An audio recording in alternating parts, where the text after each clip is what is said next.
بسم اللہ الرحمن الرحیم۔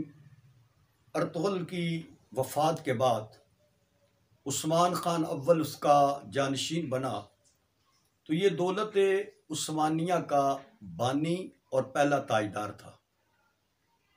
اس کی جو دور حکومت ہے وہ 726 سے 1299 تک اس کا دور چلتا ہے۔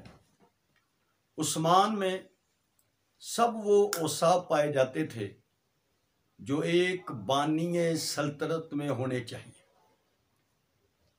بہت زیادہ ہمت والا، شجاعت والا، قیادت کا اس کے اندر ملکہ موجود تھا۔ میدان جنگ میں اس کی بہادری سپاہیوں میں دلیری کی روح پھونک دیتی تھی۔ عدل و انصاف کی شہرت دور دور تک پھیلی ہوئی تھی۔ طرز زندگی نہایت سادہ تھی۔ جب اس کا انتقال ہوا تو اس کے گھر میں نہ سونا ملا، نہ چاندی ملی، نہ جواہرات ملے، بلکہ اس کے پاس جو مال آتا وہ غریبوں میں تقسیم کر دیتا۔ مال غنیمت غریبوں، یتیموں میں، سپاہیوں میں تقسیم کر دیتا۔ یہی اس کی سخاوت تھی کہ فوت ہوتے وقت نہ سونا، نہ چاندی، نہ جواہرات۔ بادشاہ جب فوت ہوتے ہیں تو ان کے خزانوں سے، ان کے گھروں سے سونے اور چاندی، ہیرے اور جواہرات نکلتے ہیں، مگر اس مرد قلندر کے گھر سے نہ سونا نکلا، نہ چاندی، نہ ہیرے اور جواہرات، بلکہ ایک سوتی عمامہ تھا، ایک لکڑی کا چمچہ تھا، ایک نمکدانی تھی، چند عربی گھوڑے تھے اور کاشتکاری کے لیے بیلوں کی ایک جوڑی تھی، چند جھنڈے اور چند تلواریں۔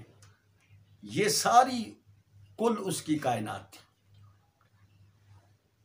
اور اس کی ہر دل عزیزی دیکھیے کہ عثمان کے بعد جب بھی کوئی تخت نشین ہوتا تو عثمان کی تلوار اس کی کمر پر جب باندھی جاتی تو اس نے آنے والے بادشاہ کو یہ دعا دی جاتی کہ اللہ تجھ میں بھی عثمان جیسی خوبیاں پیدا کرتے۔ عثمان ایک نیک سیرت حکمران تھا۔ اس کی نسبت ایک اللہ کے ولی کے ساتھ تھی، ایک بہت بڑے عالم تھے، ابالی جن کا نام تھا۔ ان کے پاس اس کا آنا جانا تھا۔ ایک مرتبہ جب ان کے گھر میں گیا اور کمرے میں ٹھہرا تو وہاں تاکچے میں قرآن تھا، اور قرآن۔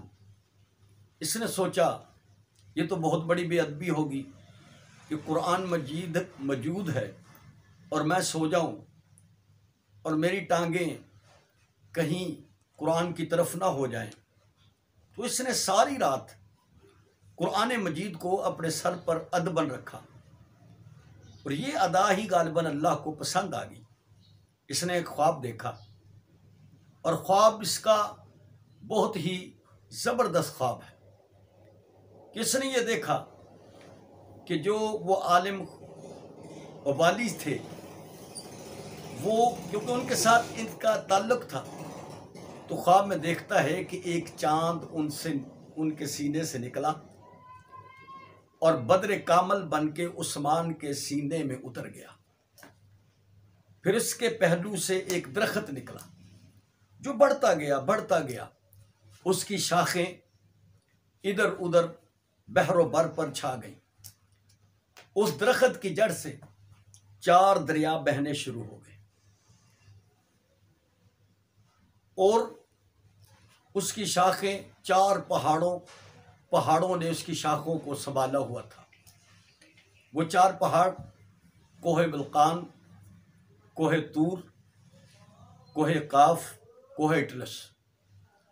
پھر ایک ہوا چلی کہ درخت کے وہ پتے جو ایک تلوار کی شکل اختیار کر گئے، پھر ایک عظیم شہر کی طرف اس کا رخ ہو گیا، اس ہوا کا رخ ہو گیا، اور پھر وہ جو رخ بڑھتا گیا تو دو سمندر، دو بر اعظم کے اتصال پر جو ایک شہر تھا، اس میں وہ ہوا کا رخ تلوار کی صورت میں پتوں، پھر ایک ہوا چلی، درخت کے پتے جو تلوار کی طرح بن گئے،